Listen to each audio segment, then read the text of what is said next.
My name is Chuck Marshall. I'm a member of the Central Baptist Church Ecology Mission Group, and I'd like to tell you the story about how the solar panels found their way up to the roof of Central Baptist Church. We've had an ecology mission group at Central Baptist Church for about 20 to 25 years, and the group has always been looking for some type of project to conserve on energy or recycle goods and clean up.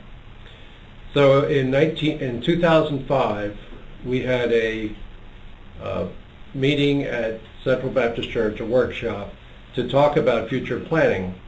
And during one of the breaks, Andy Smith and I were walking outside, and we looked up at the roof of the church and said, boy, that roof has good southern exposure. It would be a great place for solar panels.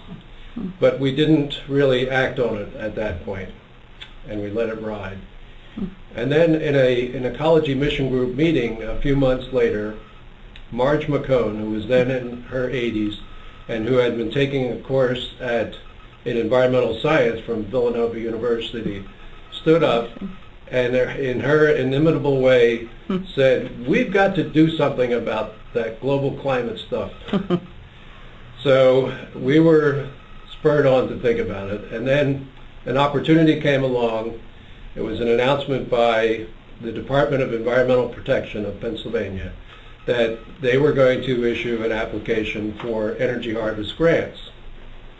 So we decided to apply, and we called a company called Mesa Environmental in Malvern, and they asked us over the phone what the address was of the church, and they looked up in Google and saw a aerial shot of the church's roof, and right on the spot they estimated how many solar panels could be put on the roof and what the approximate cost would be. So we invited Mesa in, and we talked to them, and we strategized about this application. And we submitted the application in 2006. Part of the application requires a matching grant on our part. And we were advised by someone from the Pennsylvania Environmental Council, who was also at that initial planning meeting, to not offer a match, but instead to offer extensive outreach to the community, that we'd go talk to every church, every school in Wayne, so we probably wouldn't have to give a match. And subsequently, we were turned down by DEP on our first application. We got a debriefing, and the first thing they said was you didn't offer a match, and it's particularly because you would be saving electricity.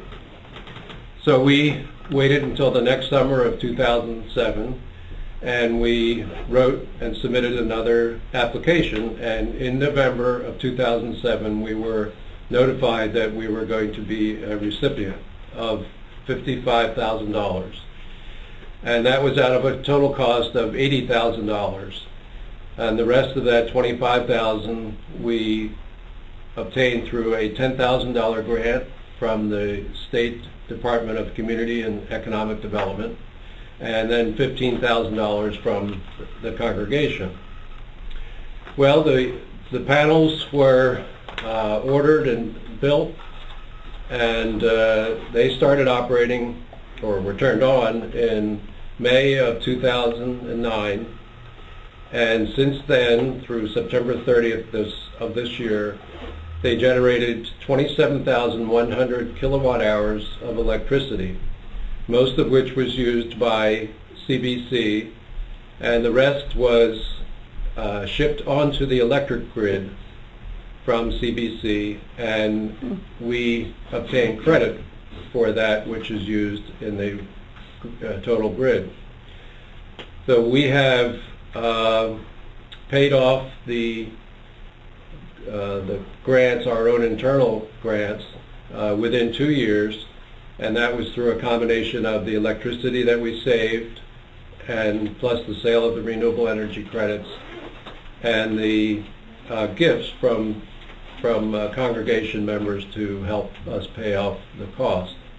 The congregation has been totally supportive of the process the entire way. We did, in case we had to get a loan, we had to get congregational approval, and that was done at a congregational meeting and was unanimous. So the panels are now operating. They're saving us money. They're reducing our carbon emissions to the environment.